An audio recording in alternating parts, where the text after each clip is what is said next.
क्या सच और क्या है झूठ, बात करेंगे हम दो टूक। नमस्कार, दो टूक में आपका स्वागत है। मैं हूं अशोक श्रीवास्तव। मध्य प्रदेश में भोपाल की जेल से सिमी के 8 संदिग्ध आतंकवादी जिस तरह से जेल तोड़कर भागे और फिर जिस तरह से एनकाउंटर में वो मारे गए, उसको लेकर के बहुत कुछ सियासत इस देश में एक बार फिर से शुरू हो चुकी है। एक बार फिर से मैंने इसलिए बोला क्योंकि ये पहली बार नहीं है कि जब मुठभेड़ पर, पुलिस मुठभेड़ पर सवाल उठे। उससे पहले भी सवाल उठते रहे हैं। सवाल उठाना लोकतंत्र में जायज भी है। अगर आप मुठभेड़ की जांच की मांग करते हैं, मुठभेड़ पर सवाल उठाते हैं, तो उसमें शायद कुछ भी आपत्तिजनक नहीं है। लेकिन आपत्तिजनक तब होता है जब आप इस पर राजनीति करने लगते हैं। और ऐसा ही लग रहा है कि कुछ नेता, कुछ राजनीतिक पार्टियां इस पर राजनीति कर रही हैं। एक वर्ग विशेष के वोट बटोरने की शायद कोशिश है। लेकिन इससे भी बड़ी बात है कि इस राजनीति में कहीं ना कहीं कई बार ऐसा लगता है कि कुछ नेता, खास करके कुछ नेता, कहीं ऐसा तो नहीं कि वो आतंकवादियों और संदिग्ध आतंकवादियों के पैरोकार बनते जा रहे हैं। दो टूक में आज हम यही सवाल उठाएंगे। इससे पहले कि इस सवाल पर, इस चर्चा को आगे बढ़ाएं, हमारी एक छोटी सी रिपोर्ट है, उस रिपोर्ट पर नजर डाल लेते हैं। भोपाल जेल तोड़कर और एक हेड कांस्टेबल की हत्या करके भागे 8 संदिग्ध आतंकवादियों की मुठभेड़ पर जिस तरह से सियासत गरमाई है, उसमें हैरत की कोई बात नहीं है। क्योंकि ये पहला मौका नहीं है जब पुलिस की मुठभेड़ पर सवाल उठने से पहले ही सियासत शुरू हो गई है। कई बार पहले भी ऐसा हो चुका है। भोपाल एनकाउंटर पर शुरू हुई सियासत ने इशरत जहां और दिल्ली के बाटला हाउस एनकाउंटर की यादें ताजा करा दी। भोपाल की ही तरह इन दोनों मामलों में भी जिस तरह कुछ नेताओं ने अपनी राजनीतिक रोटियां सेकी, उसने ये सवाल जरूर खड़े कर दिए हैं कि क्या कुछ नेताओं को और राजनीतिक पार्टियों को आतंकवादियों और संदिग्ध आतंकवादियों की फिक्र सुरक्षा बलों और पुलिस से ज्यादा है। इन नेताओं में सबसे आगे कांग्रेस के महासचिव दिग्विजय सिंह हैं, तो उनके पीछे पीछे हैदराबाद के सांसद असदुद्दीन ओवैसी, आम आदमी पार्टी के नेता अरविंद केजरीवाल, मायावती और कुछ वामपंथी नेता हैं। इनमें से ज्यादातर नेताओं ने बाटला हाउस एनकाउंटर को फर्जी करार दिया था, तो कई ने इशरत जहां को बिहार की और देश की बेटी करार दिया था। जबकि बाद में ये साबित हो गया कि बाटला हाउस एनकाउंटर सही था और इशरत जहां आतंकी। लेकिन सच सामने आने के बाद भी इन नेताओं ने आज तक आतंकियों का समर्थन करने वाले अपने बयानों पर माफी तक नहीं मांगी। तो हमारी रिपोर्ट थी और दो टूक में आज जो 2 बड़े सवाल हम उठाने जा रहे हैं, वो सवाल आपकी टेलीविजन स्क्रीन पर आ रहे हैं। इन्हीं सवालों के इर्द गिर्द इस चर्चा को समेटेंगे। हमारा आज का पहला सवाल जो है वो टेलीविजन स्क्रीन पर आ रहा है। हमारा आज का पहला सवाल, सिमी के संदिग्ध आतंकियों की मुठभेड़ पर राजनीति क्यों? हमने पहले ही कहा सवाल उठाइए, लेकिन राजनीति मत करिए। पर राजनीति हो रही है, तो राजनीति क्यों हो रही है मुठभेड़ के नाम पर? हमारा आज का पहला सवाल। दूसरा सवाल आपकी टेलीविजन स्क्रीन पर आ रहा है। हमारा दो टूक का आज दूसरा सवाल, क्या कुछ राजनीतिक पार्टियां और नेता आतंकवादियों और संदिग्ध आतंकवादियों के लिए ज्यादा फिक्रमंद दिखाई देते हैं? ऐसे कई वाकये हैं। हम दो टूक में जब इस चर्चा को, बहस को आगे बढ़ाएंगे, ऐसे वाकये मैं आपको बताऊंगा और जाहिर तौर पर हमारे पैनलिस्ट भी जो है अपनी ओर से इस पर तर्क, अपने वितर्क रखेंगे। और दो टूक में आज जो 3 मेहमान हमारे साथ जुड़ रहे हैं, मैं परिचय करा दूं। नुपुर शर्मा हमारे साथ, बीजेपी की स्पोक्स पर्सन। हमारे साथ अरविंद रंजन साहब है। अरविंद रंजन साहब भारतीय पुलिस सेवा के रिटायर्ड अधिकारी हैं, डीजी सीआईएसएफ के तौर पर रिटायर्ड हुए थे। और हमारे साथ राजीव त्यागी जी हैं, कांग्रेस के स्पोक्स पर्सन। आप तीनों का शुक्रिया और स्वागत। सबसे पहले नुपुर जी, क्या आपको लगता है कि राजनीति चल रही है मुठभेड़ के नाम पे? हालांकि मुठभेड़ को लेकर जो सवाल उठ रहे हैं उनमें से कुछ सवाल ऐसे हैं जिनके जवाब मध्य प्रदेश सरकार को या पुलिस को देने ही होंगे। देखिए, मैं साफ सी बात कहूंगी कि राजनीति तो 100% चल रही है। और ये अब क्यों ऐसा लगता है? भारत में एक फैशन बन गया, फैड, कि भैया गिरे हुए शवों पे, लाशों के ऊपर राजनीतिक रोटियां सबसे पहले सेक लो। और ये खासकर ये ऑपोजिशन करती है। लेकिन सबसे अनफॉर्चुनेट बात ये है कि आवाजें उनके लिए उठती हैं। सिमी बैंड ऑर्गेनाइजेशन है, उसका मेंबर मतलब बनना ही गैर कानूनी है। अब वो पहले उनमें से 2 लोग 2013 में जेल ब्रेक करके भाग चुके हैं, उन्हें पकड़ा गया, दोबारा जेल में डाला गया। ये सवाल नहीं पूछा जा रहा कि जब ये 7 लोग निकल रहे थे जेल से और 8 जिनके ऊपर एनकाउंटर हुआ है, कि उन्होंने एक जेल के पुलिस वाले को मारा। कैसे मारा, कैसे मार दिया? एक पुलिस वाले को। वो भी साजिश है। मैं अगर दिग्विजय सिंह साहब का बयान को, वो तो ये भी कहते हैं कि जो मारा गया वो भी साजिश है, भगाया गया, उसके लिए पूरी थ्योरी है। उनके पास थ्योरी हो सकती है, वो यहाँ पर नहीं है कि उनके पास पूरी थ्योरी है। दिग्विजय जी हैज मतलब ये तो एक प्रूवन फैक्ट है कि दिग्विजय जी को foot in the mouth disease है ही है, इसमें कोई दोराय है ही नहीं। सबसे पहली बात मुझे बता दीजिए कि इतनी भयंकर प्लानिंग हुई कि अपने ही आदमी को मार दिया और उसने अपना सेल्फ डिफेंस नहीं किया जेल के गार्ड ने। और आप दूसरी बात में वीडियो पे ही सबसे बड़ा प्रश्न चिन्ह खड़ा करती हूँ, अनवेरिफाइड है, कोई नहीं कह रहा वेरीफाइड है। फिर कहा जाता है कि भैया ये इनकाउंटर हुआ रात के 2 बजे, लेकिन वीडियो में तो दिन दहाड़ा है, तो ये कैसा लॉजिक है। तीसरी बात मैं कहना चाहती हूँ कि इतने 2 बजे रात को इतना दिन दहाड़ा था कि मीलों दूर आपको एक माउंटेन की चोटी के ऊपर दिख गया क्या चल रहा है। ये तो सिर्फ बकवास है ना। देखिए मैं आपको साफ बात कहूं तो इनमें सब बहुत सीरियस ऑफेंसेस में अक्यूज थे और सेंट्रल जेल में थे, ऐसा नहीं है इधर उधर जेल में, सेंट्रल जेल में थे। आतंकवादी, बम ब्लास्ट, पुणे, अहमदाबाद, बिजनौर, आपके बैंक रॉबरी, पता नहीं क्या क्या। आप एक पुलिस एटीएस के कांस्टेबल को मारने के लिए भी इनके ऊपर चार्ज लगा हुआ है। मेरे ये समझ नहीं आता एक ऐसी भद्दी राजनीति है कि पुलिस वाला मर गया, उसके लिए कोई नहीं पूछा कि कैसे मर गया, लेकिन आप कंस्पिरेसी थ्योरीज कर रहे हो। और जो आज जो बैंड सिमी के मेंबर है, एक्टिविस्ट है और आतंकवादी के एक्यूजेशंस, आतंकवाद के एक्यूजेशंस इनके ऊपर इतने बड़े बड़े हैं, उनके लिए आप रो रहे हो। जैसे बाटला हाउस में आंसू टपक पड़े थे सोनिया जी के, लेकिन फिर दिल्ली हाईकोर्ट की मुंह की खानी पड़ी थी इनको कि वो सच का एनकाउंटर था। ऐसे कई वाकया पर राजीव जी आपको लगता है कि इस पर राजनीति हो रही है, और अगर राजनीति हो रही है तो सवाल है क्यों हर मुठभेड़ पे इस तरह की राजनीति हम करते हैं। मैंने पहले कहा, मैं फिर से कहता हूं, सवाल उठाने लाजमी है। आप ये कह सकते हैं जांच होनी चाहिए, लेकिन राजनीति क्यों? देखिए अशोक जी, मैं कांग्रेस का ऑफिशियल प्रवक्ता होने के नाते इस विषय पर अपनी बात रखूंगा और सबसे पहले रमाशंकर यादव जी को और सीताराम यादव जी को अपनी श्रद्धांजलि प्रस्तुत करूंगा जो इस वाक्य में रमाशंकर यादव साहब की हत्या हुई। ये सिमी के 8 आतंकवादी थे और भोपाल की सेंट्रल जेल में बंद थे। भोपाल की सेंट्रल जेल को ISO 9001:2000 मिला हुआ है और वहां सीसीटीवी कैमरे पिछले 4 दिन से काम नहीं कर रहे थे। ठीक है। साथ साथ जो सिक्योरिटी लैप्सेस हैं, उसमें सबसे बड़ी सिक्योरिटी लैप्सेस ये है कि जितनी संख्या में पुलिस बल होना चाहिए था उतनी संख्या में पुलिस बल नहीं था। कांग्रेस पार्टी ये मांग करती है कि जो भी इस लैप्सेस के लिए दोषी है, क्योंकि सेंट्रल जेल का मामला है और ये भी नियम है, नियमावली है जेल की कि आप एक टाइम पे करीब करीब 15-16 आतंकी या 15-16 दुर्दांत अपराधी रह सकते हैं, उससे ज्यादा नहीं रह सकते, जबकि भोपाल जेल में 35 लोग बंद हैं। तो ऐसे विषय में क्या ये जांच का विषय नहीं है कि किनकी लैप्सेस की वजह से सारी चीज का विषय है? बिल्कुल। ये आप दूसरी बात जो बहुत महत्वपूर्ण है इस पूरे उसमें, योगी संजीव शर्मा जो एटीएस के चीफ हैं, वो ये कहते हैं कि इन सब लोगों के पास जो आरोपी हैं, 8 के 8 सिमी के जो आरोपी हैं, उन पे कोई भी हथियार नहीं था, असला बरामद नहीं हुआ था। जबकि तरफ योगेश चौधरी जो आईजी हैं भोपाल रेंज के, वो कहते हैं कि उन पे असला था। धारदार हथियारों से 3 पुलिसकर्मियों को चोट भी आई इसमें।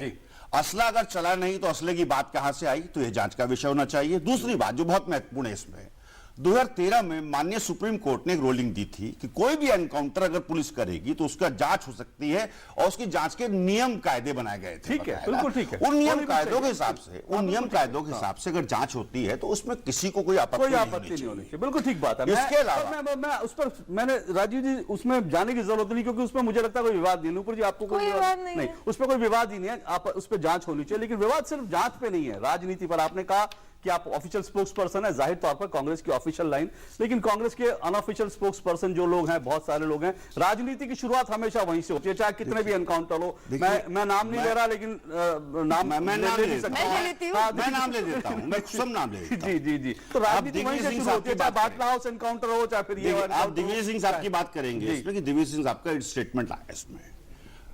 कांग्रेस पार्टी मानती है और कांग्रेस का ऑफिशियल स्पोक्स पर्सन होने के नाते मैं किसी व्यक्ति विशेष के बयान पे टिप्पणी करने नहीं आया हूं। ठीक है। कांग्रेस पार्टी का जो ऑफिशियल स्टैंड है वो मैंने आपको बताया कि ऑफिशियल स्टैंड हमारा ये है।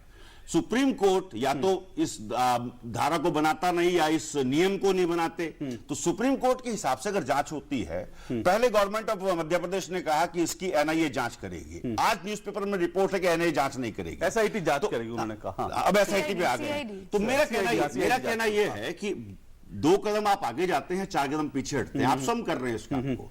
हम तो ये कह रहे हैं कि आतंकवादी कोई भी हो, जो आरोप सिद्ध हो जाए जिस व्यक्ति पे, जी। उस व्यक्ति की सजा सजाए मौत होती है, इसमें कहीं कोई दोराई नहीं। हिंदुस्तान के कानून कैपिटल पनिशमेंट देता है।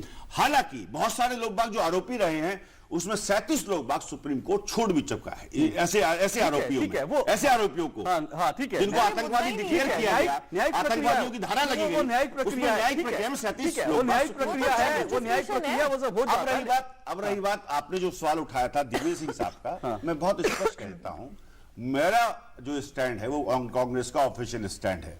दिग्विजय साहब क्या बोलते हैं या इनकी पार्टी में साक्षी महाराज क्या बोलते हैं या कोई और लीडर क्या बोलता है, उसमें भारतीय जनता पार्टी कहती है हमारा पार्टी का स्टैंड नहीं खुर्शीद जी है। कहते हैं कि बेचारे बच्चे मार दिए, सोनिया जी रात भर मैं बीच में नहीं बोलूंगा। एक मिनट नूपुर जी राजीव जी, एक मिनट मेरा आपसे रिक्वेस्ट है कि थोड़ा सा हम इसको पुलिस के नजरिए से भी देखें, वो भी बड़ा जरूरी है कि जो राजीव जी ने सवाल उठाया, ठीक है मुठभेड़ को लेकर सवाल उठते हैं, नूपुर जी भी कह रही है कि जांच हो उसमें कोई भी, लेकिन आपको लगता है कि जो मुठभेड़ को लेकर इस तरह के जो सवाल उठाए जाते हैं, जांच की बात होती है, वो किस हद तक जो है पुलिस कर्मी के मन मस्तिष्क पर वो जाती है, क्या असर छोड़ती है? क्योंकि सवाल उठाने, मैंने कहा लोकतंत्र है, बिल्कुल जायज है, और अगर मुठभेड़ पुलिस वालों से गलतियां भी होती हैं, कुछ चीजें जानबूझकर भी होती हैं, तो वो भी कानून के दायरे में आना चाहिए, इसमें भी कोई दौर नहीं। लेकिन कुल मिलाकर आपको लगता है अगर राजनीति होती है तो इसका गलत असर पड़ता है पुलिस के मन पर? देखिए, जहां तक ये मुठभेड़ का सवाल है, इस पर सुप्रीम कोर्ट का बड़ा क्लियर जजमेंट है, उन्होंने एक प्रक्रिया जो है एस्टेब्लिश कर दी है। ठीक है, तो मेरा ये कहना है कि जब एक प्रक्रिया एस्टेब्लिश की जा चुकी है सुप्रीम कोर्ट के द्वारा, तो हम लोग उस प्रक्रिया को पूरा होने के पहले ही सवाल क्यों उठाना शुरू कर देते हैं? और उस प्रक्रिया को पूरा होने के पहले अगर हम सवाल उठाना शुरू करते हैं तो नेचुरली उसका असर क्या होगा? पुलिस से एक दफे हम एक्सपेक्ट करते हैं कि आप वो सेंस ऑफ सिक्योरिटी पैदा करे, और सेंस ऑफ सिक्योरिटी पैदा करे among the law abiding citizens, not among the criminals. But इस तरह से हो क्या रहा है कि पुलिस जो है उसको लगता है कि अगर वो अपना काम करती है तो हो सकता है कि उसके काम करने के ऊपर जो है सवाल उठाए जाएं। आपने देखा होगा, मैं पुलिस से हटके थोड़ा दूसरी बात करना चाहूंगा, न्यूज़पेपर्स में ही मैंने पढ़ा था, लोगों ने कहना शुरू कर दिया कि सीबीआई की जांच बहुत ज्यादा शुरू हो गई है, हमको प्रोटेक्शन नहीं मिलता है, इसलिए अब हमने डिसीजन लेना बंद कर दिया है। जी। अगर पुलिस भी यही चीज शुरू कर दे तो क्या होगा? हालांकि पुलिस के खिलाफ कई दफे इस तरीके के सवाल उठाए गए हैं, लेकिन मुझे खुशी है ये कहने में कि पुलिस ने आज तक अपनी जिम्मेदारी से मुंह नहीं मोड़ा है।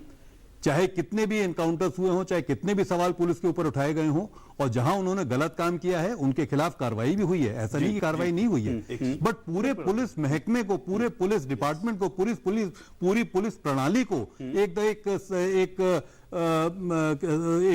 संदिग्ध दायरे में खड़ा कर देने का उसका असर क्या होगा? पुलिस वालों का मनोबल टूटेगा। मैं इस पर आऊंगा कि पुलिस वालों का मनोबल, हम चाहते हैं, हम हमेशा पुलिस से उम्मीद करते हैं कि वो हमारी हिफाजत करे, चाहे त्योहार के दिन हो, सर्दी गर्मी बरसात हो, पुलिस हमेशा हिफाजत करे। कोई भी बम ब्लास्ट हो जाता है, कोई भी चूक हो जाती है, पुलिस को हमेशा गालियां पड़ती हैं, लेकिन जब कभी भी एनकाउंटर होता है तो पुलिस पर, जैसे कहा कि बिना जांच के, बिना कोई प्रक्रियागत का पालन किए हुए कुछ लोग, कुछ नेता राजनीति शुरू कर देते हैं। इसका जाहिर तौर पर पुलिस के मनोबल पर असर पड़ता है, ये उन नेताओं को सोचना पड़ेगा। लेकिन क्यों ये नेता बार बार जो है आतंकवादियों के पक्ष में बात करते हुए दिखाई देते हैं, इस पर बात करेंगे इस ब्रेक के बाद। रोशनी का सिर्फ एक ही नाम, सूर्य एलईडी, खर्चा कम, चले ज्यादा, घर घर रोशनी का वादा।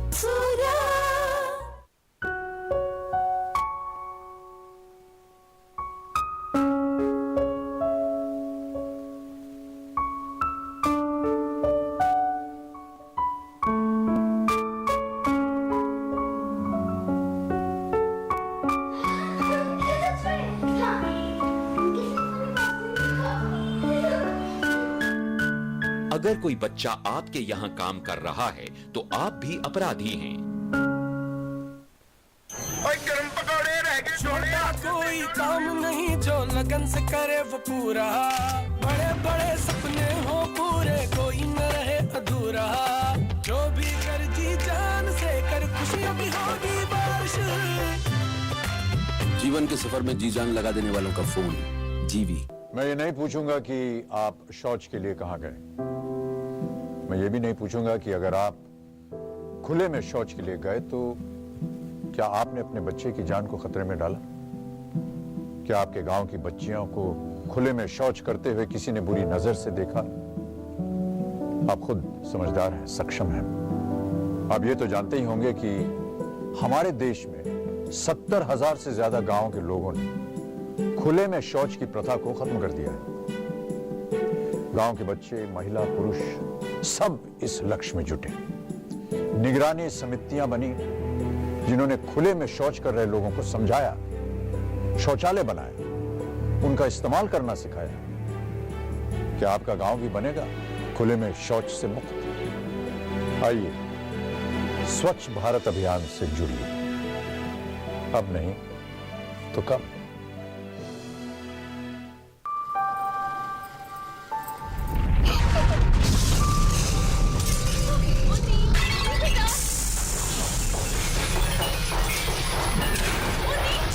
तकनीकी सलाह लेकर घर बनाया, इसलिए ये सलामत है, वरना आज ही अपना भूकंप जोन जानिए और किसी स्ट्रक्चरल इंजीनियर से सलाह लीजिए। भूकंप में घर सुरक्षित तो आप सुरक्षित। आपके हित में तत्पर एनडीएमए। प्रकाश सूर्या, जीवन भर साथ का वादा, दमदार मजबूती की मिसाल। प्रकाश सूर्या GI पाइप्स, चले सालों साल। अब ना होगा केवाईसी का झंझट और ना मार्जिन पेमेंट का। और टैक्स भी नहीं देना पड़ेगा और ना हमारा नाम कहीं पे आएगा। इसे कहते हैं डब्बा ट्रेडिंग। इसी को कहते हैं डब्बा गुल, क्योंकि ताली कभी एक हाथ से नहीं बजती, इसलिए डब्बा ट्रेडिंग करना या करवाना दोनों ही कानूनन अपराध हैं। सिर्फ सेबी रिकॉग्नाइज्ड स्टॉक एक्सचेंज पे ही ट्रेडिंग कीजिए। सेबी, हर इन्वेस्टर की ताकत। बचपन से ही मुझे पता था I was a born leader, और इस बात का एहसास दिलाया मेरी पहली जॉब ने। वो सब सिखाया जो कोई और नौकरी नहीं सिखा सकती। Man management, time management, crisis management, सब कुछ। पहले ही दिन से मैं टीम को लीड कर रहा था, और जितने साल मैंने बिताए उससे कई ज्यादा एक्सपीरियंस मिला मुझे। और सबसे अच्छी बात, my first job made my second career possible. हम है भारत के सबसे एक्साइटिंग वर्कप्लेस और हम दे रहे हैं आपको एक ऑफर। भारतीय सेना, आम नहीं ये जिंदगी। अब मैं अपने लाइफ की सबसे बड़ी मूवमेंट लीड करने जा रहा हूँ, जो इंडिया के लिए बहुत जरूरी है।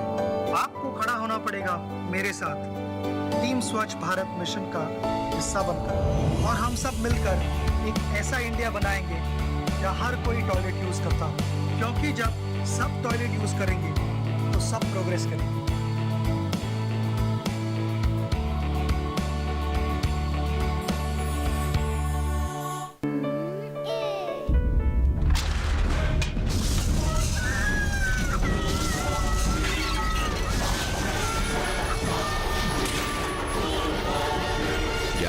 फ्लैट भूकंप से सुरक्षित है? नया फ्लैट खरीदते वक्त किसी स्ट्रक्चरल इंजीनियर से सलाह लें। क्या यहाँ सॉइल टेस्टिंग किया गया है? क्या घर नेशनल बिल्डिंग कोड के मुताबिक बना है? याद रहे, घर सुरक्षित तो आप सुरक्षित। आपके हित में तत्पर एनडीएमए। गर्म पकौड़े रह गए, छोटा कोई काम नहीं जो लगन से करे वो पूरा। बड़े बड़े सपने हो पूरे, कोई न रहे अधूरा। जो भी कर जी जान से कर, खुशियों की होगी बारिश। जीवन के सफर में जी जान लगा देने वालों का फोन जीवी। दो टूक में आपका एक बार फिर स्वागत है। भोपाल एनकाउंटर के बाद जिस तरह की राजनीति सियासत शुरू हुई है इस पर, और जिस तरह से कुछ नेता हमेशा आतंकियों के पक्ष में बात करते हुए दिखाई देते हैं, उसी पर आज हम बात कर रहे हैं। हमारे साथ नूपुर शर्मा बीजेपी से, राजीव त्यागी कांग्रेस से, और साथ साथ हमारे साथ अरविंद रंजन जी जो कि पूर्व आईपीएस अफसर है, हमारे साथ जुड़े हुए हैं। राजीव जी, इससे पहले कि मैं आप अरविंद जी की बात में कुछ जोड़ना चाहते हैं, नूपुर जी मैं आप पर आऊंगा, लेकिन एक बात है, आपने कहा ऑफिशियल स्टैंड, ठीक है, उसकी रिस्पेक्ट करते हैं ऑफिशियल स्टैंड, और जैसा कि अरविंद जी ने कहा कि सुप्रीम कोर्ट का एक तरीका है, यही मैंने कहा, ठीक है, इसमें कोई दौरान नहीं, आपका स्टैंड जो है इसका समर्थन। लेकिन आपने कहा ठीक है, ऑफिशियल कुछ नेताओं के बयान आप ऑफिशियल नहीं लेंगे, लेकिन सर चाहे अफजल गुरु की मौत हो, कसाब की मौत हो, मेमन को जब फांसी होती है, ऐसे तमाम वाकये हैं कि जब कभी भी किसी आतंकवादी को सजा होती है, आखिर मुंबई बम ब्लास्ट के जो आरोपी मेमन था उसको तो बाकायदा न्यायिक प्रक्रिया के तहत फांसी की सजा मिली थी, पर बड़े सारे नेता मेमन के पक्ष में बोलने वाले भी खड़े होते हैं। तो इस तरह के नेताओं के कम से कम आप एक राष्ट्रीय पार्टी है, जिम्मेदार पार्टी है, आपको भी इनके खिलाफ आवाज नहीं उठानी चाहिए जो लोग इस तरह से आतंकवादियों के पक्ष में बात करते हुए दिखाई देते हैं। इसलिए जहां को बिहार की बेटी बना दिया जाता है। देखिए एक बात कहता हूं मैं आपसे, यह तो कॉन्स्टिट्यूशन में तरमीम करिए और राइट टू स्पीच खत्म कर दीजिए कि कोई बोलेगा नहीं। राइट टू स्पीच किसके लिए? सुनिए राजीव जी, आतंकवादियों के लिए राइट टू स्पीच, ये बहुत गंभीर बात मैं कह रहा हूं। ये बहुत गंभीर बात मैं कह रहा हूं। इसलिए गंभीर है ये कि आतंकवादियों के पक्ष में मैं नहीं मानता कि कांग्रेस पार्टी कभी खड़ी रही। मैंने कांग्रेस की बात नहीं, मैंने कुछ नेताओं की बात। कांग्रेस पार्टी ने हमेशा आतंकवाद झेला है। मैंने सर कुछ इंदिरा जी, राजीव जी और अभी की बात करी, आप समझ रहे हैं? बोलने दीजिए, आप बोलिए सर। नक्सलवाद से अभी कांग्रेस के पिछले 3 साल पहले ही 36 नेता मारे गए थे, सबको याद है। सर मैंने कांग्रेस की बात ही नहीं करी। अब मैं आता हूं कसाब पे, अफजल गुरु और मेमन पे। फेयर ट्रायल हुआ हिंदुस्तान में। हिंदुस्तान की अदालत में कोई भी ये नहीं कह सकता बायस्ड है। कसाब जैसे व्यक्ति को, जो पाकिस्तानी था, उसको फेयर ट्रायल दिया गया। कुछ लोग बात कैपिटल पनिशमेंट के विरोध में है कि कैपिटल पनिशमेंट नहीं होना चाहिए। आवाज उठाना लोकतंत्र की पहली प्राथमिकता है, नहीं तो स्टेट निरंकुश हो जाएगा। इसमें कहीं कोई दरार नहीं। हमारे विरुद्ध भी आवाज उठती थी, हमारे टाइम पे भी देशद्रोह के मुकदमे दर्ज हुए, उस टाइम भी आवाज उठती थी, आज भी आवाज उठती है। आवाज उठाना लोकतंत्र की पहली प्राथमिकता है। जैसे ही रंजन साहब ने एक बात कही पुलिस के मामले में कि पुलिस का मॉरल बूस्टअप होना चाहिए, मैं मानता हूं मॉरल बूस्टअप होना चाहिए, लेकिन कुछ ऐसे भी वाक्य हुए हैं कि 12 मार्च 1982 को केपी सिंह साहब जो डीएसपी थे, उनको एनकाउंटर करने वो गए, गिरफ्तार करने, लेकिन उनके ही दरोगा ने उनको गोली मार दी। ठीक है। और 2013 में निर्णय आया और 12 वहां साथ गांव वाले भी मारे गए। सर लीजिए, बहुत महत्वपूर्ण है, बहुत महत्वपूर्ण है। हम तो कह ही नहीं रहे कि इस तरह की घटना, वो खुद भी कह रहे हैं, नूपुर जी कह रहे, सब कह रहे हैं न्यायिक प्रक्रिया सबको करना चाहिए। उसमें ये हुआ, लास्ट में निर्णय हुआ 2013 में, उनकी बेटी आईएएस भी बनी। 2013 में निर्णय आया कि वो तीनों पुलिसकर्मियों को सजाए मौत दी जाए। बिल्कुल ठीक है। ठीक इसी तरह से लखीमपुर में 10 सिखों को पकड़ करके आतंकवादी बताकर मार गया। सर इन सब घटनाओं का मैं कह रहा हूं कि इसका विरोध कोई नहीं कर रहा, इसका विरोध कतई कोई नहीं कर रहा। हम कह रहे हैं कि पुलिस को भी न्यायिक प्रक्रिया से गुजरना चाहिए, उसमें कोई हर्ज नहीं है, वो इससे भी इनकार नहीं कर रहे हैं, और पुलिस गुजरी है। मैं सिर्फ ये कह रहा हूं मनोबल पे तब असर जरूर पड़ता है जब याकूब मेमन जैसे आतंकी के पक्ष में लोग सड़क पर उतर आते हैं, लोग बयानबाजी करते हैं। मनोबल पे असर जब भी पड़ता है, मनोबल पे असर जब भी पड़ता है जब एटीएस का चीफ ये कहे कि इन पे हथियार नहीं थे, और आईजी भोपाल ये कहे कि साहब इन पे हथियार थे। चलिए ये थ्योरी वो समझ में नहीं आती, वो थ्योरी समझ में नहीं आती। वो बात देखिए, बहुत स्पष्ट बात है। लास्ट सेंटेंस, वो कंट्राडिक्शन है, उसका जवाब दीजिए। लास्ट सेंटेंस कहना चाहूंगा, कांग्रेस पार्टी स्पष्ट मानती है आतंकवादी की एक ही सजा है, उसका काम है उसको गोली मारनी चाहिए, गोली मारनी चाहिए, गोली मारनी। चलिए कांग्रेस का स्टैंड है, पर दिग्विजय सिंह किसके महासचिव है, ये कांग्रेस की बरसों से एक स्ट्रैटेजी है कि इनका खुद का बड़ा सीनियर रिस्पॉन्सिबल पोस्ट पे नेशनल जनरल सेक्रेटरी है दिग्विजय साहब, वो आके कह देते हैं कुछ उल्टा सीधा। यहाँ पे उन्होंने धर्म ला दिया बीच में आतंकवाद की बात पे, और ये कहते हैं मुसलमान लड़के क्यों भागते हैं, ये भी गैर जिम्मेदाराना बयान है। मैं तो राजीव से भी पूछ रहा हूं, वो कह रहे हैं मूवमेंट इंडिया, सिमी बैंड जो है students Islamic movement of India. फिर अगले दिन पेपर में एक न्यूज आती है कांग्रेस डिस्टेंसेस इटसेल्फ। ना इसमें निंदा, कड़ी निंदा की जाती, मैंने तो नहीं सुना, ना इनकी पार्टी की हाईकमांड कड़ी निंदा करती है, ना कोई एक्शन लिया जाता है। ये हो गई, मतलब एक लाइट हार्टेड बात कर रही हूं मैं यहाँ पे। दूसरी मैं अब सीरियस बात करती हूँ। इन्होंने इतने सारी चीजें सुना दी, फ्रीडम ऑफ स्पीच तो हम भी रिस्पेक्ट करते हैं, लेकिन अगर जहां ये जा रहे थे तो ये याद करेंगे कि सेडिशन लॉ खैर इनकी ही सरकार का लाया हुआ था जब इंडिया इंडिपेंडेंट हुआ। दूसरी बात, उसी बात में मैं पूछना चाहूंगी कि आप खुद कह रहे हैं याकूब मेमन को और अफजल गुरु और इन सबको बिल्कुल कानूनी तौर तरीके से इनको कैपिटल पनिशमेंट मिली। तो मुझे एक बात बता दीजिए कि जब कुछ handful of students, misled students JNU के भीतर ये चिल्ला रहे थे कि जुडिशियल किलिंग हुई है, मतलब मर्सी पिटिशन रिजेक्ट 6 साल पेंड रिजेक्ट होने के बाद जब सुप्रीम कोर्ट का ऑर्डर अपहेल्ड किया है प्रेसिडेंट ऑफ इंडिया ने, उसको जुडिशियल किलिंग, आप इसका मतलब समझते हैं? मैं वकील हूं, मैं बोलना नहीं चाहती, सुप्रीम कोर्ट के ऊपर उसके पक्ष में जाके राहुल गांधी खड़े होते हैं, उसी चीज के पक्ष में जाके राहुल गांधी खड़े होते हैं, और किसके पक्ष में? भारत की बर्बादी होगी, और क्या क्या भारत तेरे टुकड़े होंगे इंशाल्लाह, बंदूक की नोक मिलेंगे आजादी। आपके नेता, आपके उपाध्यक्ष जाके भारत की बर्बादी मांग रहे हैं। मैं एक मिनट आ रहा हूं, इस विषय पे बहुत इंपॉर्टेंट है मेरी टिप्पणी होना। इन्होंने जेएनयू का प्रकरण उठाया, हम सरकार का स्वागत करते हैं कि जेएनयू के जितने भी आरोपी थे उनको गिरफ्तार करती सरकार। 1.5 साल हो गया, अभी तक गिरफ्तार तो नहीं हुए। 1.5 साल नहीं हुआ, आपकी गिनती कम है। फरवरी 2016 में हुआ है, बहुत अच्छी बात कही इन्होंने। गिरफ्तार नहीं हुए, 1 साल हुआ, 1 साल तो उन्होंने कहा गया, 1 साल तो उन्होंने कहा गया, गिरफ्तार तो करती, तो ये क्यों कर रहे हैं? कानून ने गलती किया है भाई, गिरफ्तार करती, आज तक गिरफ्तार नहीं किया। तो गए ना। एक मिनट सर, सिर्फ एक मिनट मुझे, मैं नूपुर जी मेरे रिक्वेस्ट आपसे मैं आपको दूंगा, लेकिन मैं अरविंद जी को मौका देगा। हम आपके पास आऊंगा, एक मिनट, मुझे अरविंद जी को, उनको भी मौका मिलना चाहिए। मैं आपके पास भी आऊँ। अरविंद जी, मेरा सिर्फ ये सवाल है कि एक पुलिस अधिकारी होने के नाते ईश्वर जहां की राजनीति की मैं ले चलता हूं, क्योंकि ये फिर से वही मामला है, ये अंडर ट्रायल मामला था, लोग कह रहे हैं आतंकवादी थे नहीं थे, बल्कि बात की बात है, लेकिन ईश्वर जहां के मामले को लेकर मैं जोड़ता हूं, क्योंकि ईश्वर जहां के साथ जब हुआ मुठभेड़ हुए तो सबने कहा कि बिहार की बेटी थी, उसके ईश्वर जहां के सम्मान में लोगों ने एम्बुलेंस सेवा शुरू कर दी, किसी ने कुछ नेता ने कुछ बयान दिया, किसी ने कुछ बयान दिया, बाद में तथ्य सामने आता है कि दरअसल ईश्वर जहां और कोई नहीं बल्कि एलईटी के साथ मिली हुई थी, लश्कर तैयबा के आतंकवादी थी। एक पुलिस वाला होने के नाते क्या उस वक्त आपके जहन में, मन पे क्या बीती होगी? मैं किसी पर्टिकुलर इंसिडेंट के बारे में नहीं बात करना चाहूंगा, मैं एक जनरल बात करना चाहूंगा। बिल्कुल ठीक है। पुलिस की जिम्मेदारी है to create sense of security among the public. ठीक है। एक डेमोक्रेटिक स्टेट में सिर्फ ये पुलिस अकेले की जिम्मेदारी नहीं है, पूरी स्टेट की जिम्मेदारी है कि वो जो उनके नागरिक हैं उनके दिलों में एक सेंस ऑफ सिक्योरिटी पैदा करें।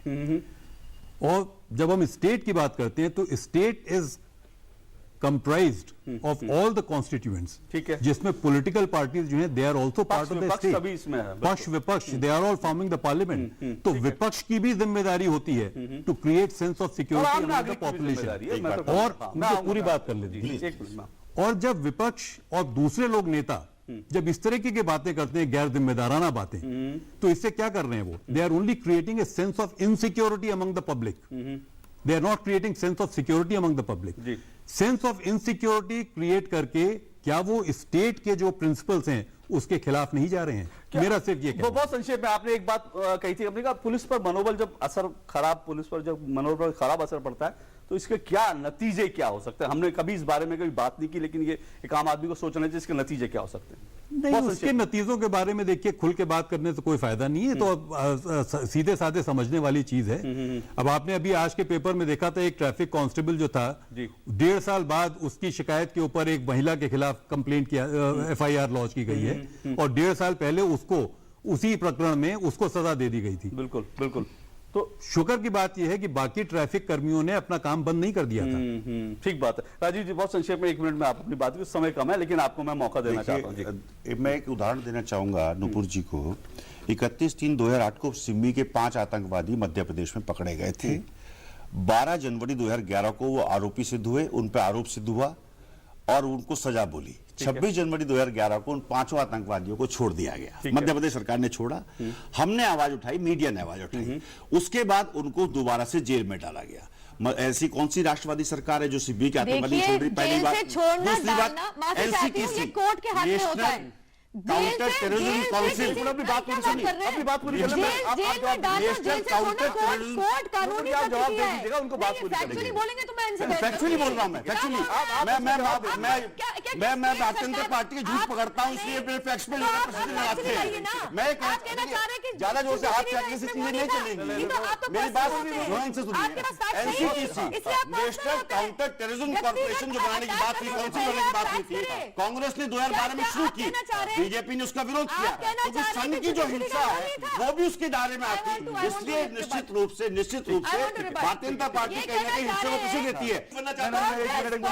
इस तरह के अभी जो टिप्पणियां हो रही है थोड़ी सी व्यक्तिगत है, मैं उसमें नहीं जाना चाहता, लेकिन जो बड़े सवाल हैं वो जाहिर तौर पर, और जो सवाल मैंने आज उठाए थे 2 टूक में, अगर आप सोशल मीडिया पे पिछले 2 दिनों में जाएंगे तो पूरा देश ये सवाल उठा रहा है कि भाई आतंकवादियों के पक्ष में कुछ नेता क्यों नजर आ रहे हैं, और वो गिने चुने चेहरे हैं। हर बार आप देखिए इस तरह की जब भी कोई घटना होती है, इंसिडेंट होता है, वही आपको गिने चुने चेहरे दिखाई देंगे, और तमाम कई पॉलिटिकल पार्टियां जो उन बयानों से खुद को अलग कर लेती है। लेकिन एक बार फिर हम देखते हैं कि ये नेता इस तरह की राजनीति करते हैं। कम से कम इस पर लगाम लगनी चाहिए, क्योंकि मैसेज जो है न सिर्फ सुरक्षा बलों को बल्कि देश को भी बहुत अच्छा नहीं जा रहा है। आतंकवादियों के नाम पर जब राजनीति होती है वो तुरंत बंद होनी चाहिए। बहुत बहुत शुक्रिया आप तीनों का, और 2 टूक में आज बस इतना ही। आपसे फिर मुलाकात होगी, फिलहाल इजाजत दीजिए, नमस्कार।